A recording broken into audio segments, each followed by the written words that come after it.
Thank you. Thank you, respected Chairperson. And being part of the organizing team of BDCon 2024, I again extend my warm welcome and heartfelt thanks to all of you, especially the faculty who have come from different parts of the country, sparing their valuable time and being part of this conference. I also thank the delegates for whom the conference is being organized for your active participation. Being part of the organizing committee, again, there is an advantage. The scientific committee has been kind to give me a very simple topic. So, yet it's simple, but I think it's quite relevant and important, especially for the physicians and the students also, to understand some facts related to diabetes remission. We have a lot of myths in the social media regarding diabetes remission. The cure, some people come proclaim that you can cure diabetes, you can completely reverse diabetes. Is it true? Or can we achieve diabetes remission at all with any intervention? I will be just discussing some of these points. Hey, slightly okay, thank you. Now, how did this all begin? I mean, the concept of diabetes remission. Now, this is something where we go down to the surgeons, because the surgeons are the one who showed the way. Way back in 1990s, when pediatric surgery came up, it was seen there was a significant improvement in glycemic control with this technique. These improvements were attributed to reduction in calorie intake. Weight loss led to decrease in intrahepatic and intrapancreatic fat, reduction in insulin resistance, and then overall metabolic improvement. Now, coming to the current definition of diabetes remission, this is something which is very important, especially the young students, which you have to know. HbA1c less than 6.5 that occurs spontaneously or following an intervention and remaining below that level at least 3 months without continuation of any anti-hyperglycemic agents. This is the current definition of diabetes remission.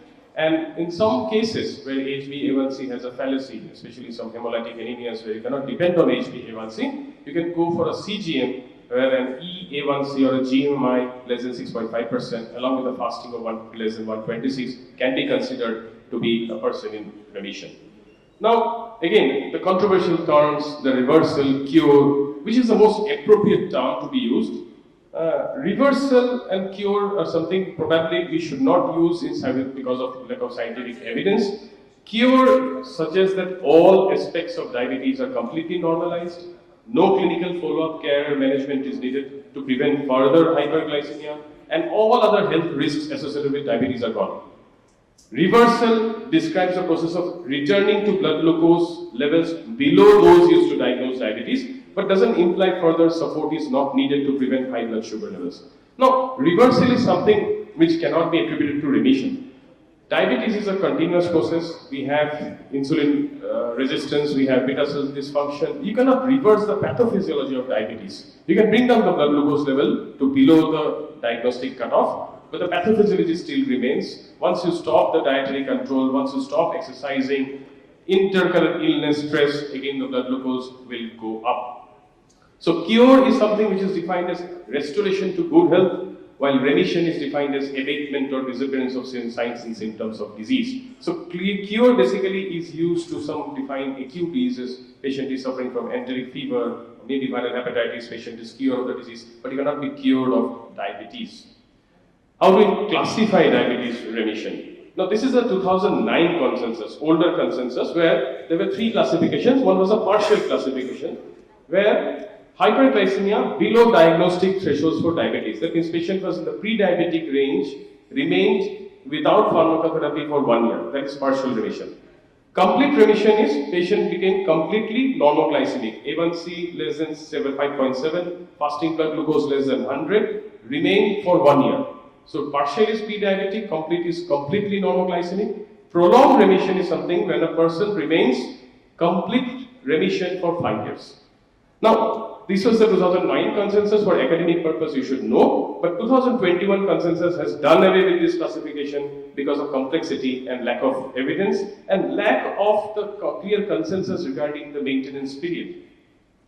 So, what are the interventions we can do to achieve remission? Lifestyle, medications and surgery. Among them, lifestyle perhaps is the most important intervention we cannot do without. Even if we use surgery or medications, lifestyle has to be there. Calorie restriction leads to decrease in hepatic glucose output, improvement of beta cell function, decrease in insulin resistance, reduction in visceral fat, the bad fat. So all these are possible even with lifestyle management alone. There are various dietary approaches. This talk is too short to go into the details of the various dietary approaches, but here the basics. One is a low carbohydrate diet, which is defined anything between 20 to 130 grams of carbohydrate per day. Very low carbohydrate is something where we give around 20 to 50 grams of carbohydrate. Low carbohydrate, anything less than 130. Low carbohydrate diet has shown the advantage for long-term weight maintenance, because we need remission for a longer period of time. It's not that you maintain for 1 year, 2 years, again you start taking drugs, the idea is lost. The longer period of time you can achieve remissions, better for the patient, better for well-being, overall well-being of the patient. Now we have very low calorie diet, a diet that contains 800 calories per day, achieves most significant weight loss effective in diabetic patients, but it has to be supervised. You cannot go on giving 800 calorie diet for a very longer period of time. It will have detrimental effects. Dr. Nikas sir has already discussed the details about very low calorie diet seen in the direct trial. In a nutshell, the direct trial included 298 patients of type 2 diabetes. Duration is very important. These diabetics had a duration of diabetes less than 6 years, overweight, age around 20 to 65. They were randomized, around 149 patients received a very low carbohydrate of around 825 to 853 calorie, that is formula-based feed, liquid milk, for around 12 to 20 weeks. After 12 to 20 weeks, they were gradually started on with oral feeding, and then they were followed up. It was seen that on an average, after 1 year, there was a 10 kg reduction in body weight, 46% went into remission. And Dr. Vikas Bhattacharya has already mentioned, greater the body weight reduction, more was the chances of remission. You can see the last slide, almost 86% patient people with diabetes went into remission when the weight reduction was more than 15 kg, and this was sustained in the second year, around 70% remained in remission when the weight reduction was more than 15 kg. So lifestyle weight reduction definitely is very important. Similar lines, Look Ahead study was another study on lifestyle management. The Look Ahead study basically was, the primary endpoint was to look into the reduction in cardiovascular events with lifestyle management. Unfortunately, the primary endpoint was not met, yet we found various advantages of lifestyle interventions other than the primary endpoint, which really is very encouraging. Now, the intervention group received around 1200 to 1800 calories per day, along with exercise 175 minutes per week of moderate intensity exercise. And it was seen that there was much improvement in the glycemic parameters, reduction in blood pressure, reduction in lipid parameters, and also at the intervention arm, around 11.5% diabetes remission was achieved during the first year and 7.3% in the fourth year. So lifestyle reduction in diet definitely has an important role to play. Exercise should always be there. There's a general consensus that exercise improves glycemic control. Impact of exercise is maximized. I mean, the benefits is maximized when the very strict calorie restriction is withdrawn. Guidelines suggest at least 150 minutes per week of moderate intensity exercise, where there is 50 to 70% of maximum heart rate, and there should not be a gap of more than 2 days within this period of exercise. And this is something again very important to maintain the weight reduction which we have achieved with lifestyle intervention. Now, coming to the surgical part, bariatric surgery definitely is one of the most effective intervention to lose weight. But problem is that bariatric surgery has its own complications. It has specific indications. You cannot advise any diabetic patient to go for bariatric surgery. It has to be, the obesity cutoff should be there. But those undergoing bariatric surgery, like the common sleeve gastrectomy and Roux-en-Y bypass, Roux-en-Y gastric bypass surgery, these are basically very effective in reducing body weight as well as in achieving diabetes remission.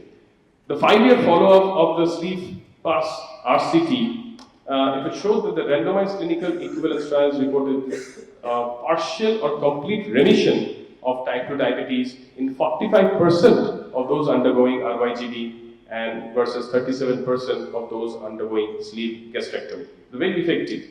Now, this was a LABS-2, the large prospective cohort study. This evaluated incidence and remission rates of diabetes following laparoscopic gastric venting and RYGD. Again, after 3 years, 30% of eligible patients and 68% of RYGV patients were in remission, and the remission was progressively higher with an increase in weight loss post-surgery.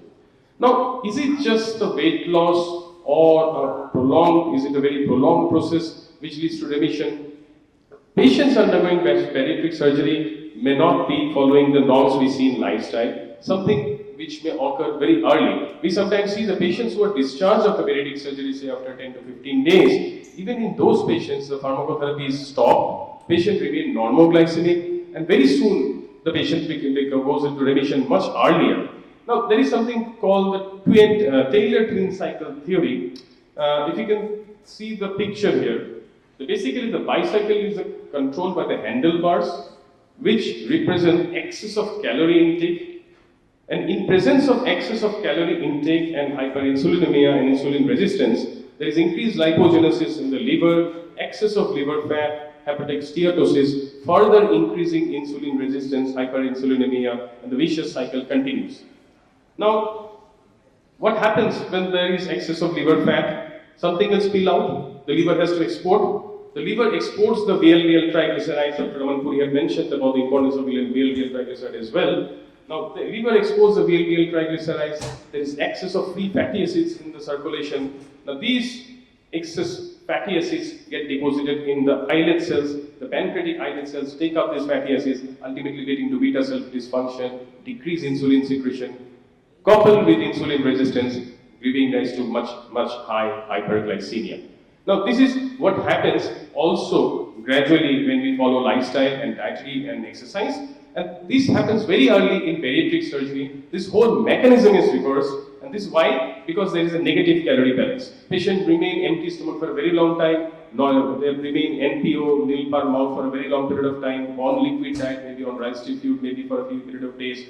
So the postprandial fatty acid intermediates are urgently taken up by the mitochondria for oxidation. Body needs energy. Diacylglycerol, which is formed by removal of one free fatty acid from triglycerides, concentration decreases, and suddenly cells are left with a normal choice of fuel, either glucose or fuel. जो मिल रहा है वही खा ले रहे हैं, so body के लिए store के लिए कुछ बचा नहीं है. So that is how the situation improves. The excess toxic fat in the pancreas is also quickly eliminated, and beta cell function appears to be re-established. This is the Taylor twin hypothesis. What happens both after bariatric surgery as well as if you follow a strict lifestyle. And if this happens, then definitely the patient is going to improve. Definitely the remission will persist for a longer period of time. Coming to pharmacotherapy, do I have some time? Yes. Coming to pharmacotherapy and remission. Now this is a bit controversial part. We are talking about remission, we want to stop drugs, and now we are talking about pharmacotherapy and remission. Yes, pharmacotherapy can be tried in some patients for a short period of time, and then can be withdrawn, and we have to see whether the patient remains in remission for a longer period of time. This study was published in Lancet way back in 2008, before we had the direct trial, before the noise was started increasing on diabetes remission. It was observed that 2 to 3 weeks of intensive insulin therapy, CSII, continuous subcutaneous insulin therapy, led to remission, and it lasted for 2 years. Reversal of glucotoxicity, accompanying restoration of glycemic control, improvement of beta cell function, long-term beta cell preservation have been acclaimed. Now, this is something where is possible probably because it was a new onset diabetes. So, duration of diabetes is something which is very important. Shorter the duration of diabetes, more the chance that the patient might be going into remission for a longer period of time. Now, there are some studies with SGLT2 inhibitors also added to basal insulin, metformin. Again, weight reduction, weight loss, consequent visceral fat loss. All these are various mechanism hypotheses which have been implicated. How after a shorter period of time of pharmacotherapy, they were stopped and diabetic people continue to remain in remission. One of the most important interventions probably in pharmacotherapy are GLP-1. Again, Dr.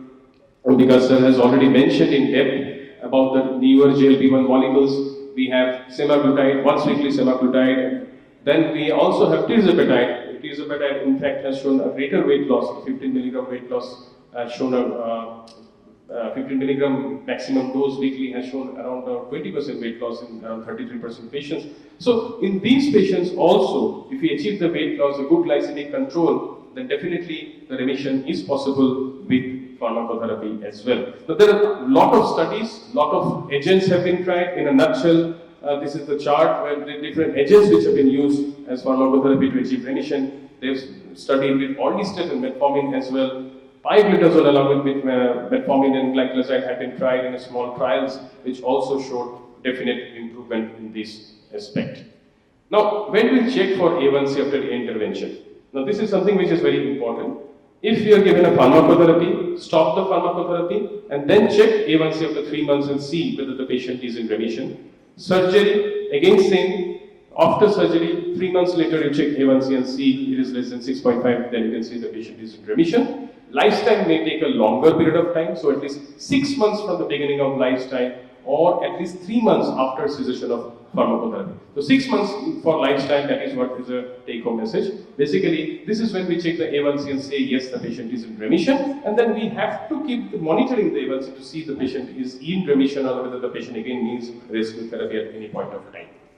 Now, again, the patient will come in, many patients come and ask you, can I stop medicine? So, how can you tell your patients which patients will have or do have a chance of going into remission?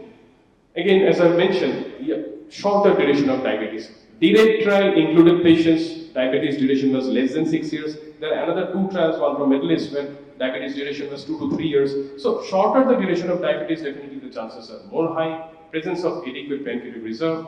Low need of hypoglycemic treatment, 1 or 2 drugs maybe, without secretagogues. Low baseline glycated A1C, these are all factors, good prognostic factors. Unfavorable factors, again, longer duration of diabetes, use of multiple diabetic agents, late treatment intervention in newly diagnosed diabetes it goes against chances of going into remission. Now, monitoring. How will you monitor once the patient has gone to remission? You cannot say the patient is cured and tata bye bye, don't come to me for the next 20 years. We have to keep follow up the patient. Weight gain, stress, intercurrent illness, again may lead to recurrence of type 2 diabetes. There is a metabolic memory. Persistent harmful effects of prior hyperglycemia again may lead to the complications of diabetes. So even after remission, the complications of diabetes, be it microvascular, macrovascular, still remains. So we have to monitor not only the glycemic status of it, but we also have to keep a track on the complications of diabetes. So this is the consensus of 2021, where they suggest A1C monitoring at least once a year, screening for microvascular complications, and obviously blood pressure weight monitoring has to be continued in these patients to achieve remission. So, is it far-fetched? Possible. It's not something which is not impossible. It's possible. Patient has to be motivated. Probably right kind of pharmacotherapy or lifestyle has to be chosen. And in appropriate patients, those who need bariatric surgery definitely can be an option. So highly possible and should be done definitely in the early course of metabolic disorder. So the take-home message, diabetes remission, you remember the definition, normalization of glycemic parameters, HbA1c less than 6.5 or an estimated A1C less than 6.5 with CGM, at least 3 months of anti-hyperglycemic therapy, lifestyle modification, bariatric surgery, pharmacotherapy are the key interventions, weight loss and correction of glucotoxicity probably the key factors. Best candidates are those with recently diagnosed type 2 diabetes without complications. Remission is not cure. Ongoing monitoring is necessary. Thank you once again, and thank you for coming to BDCon 2024.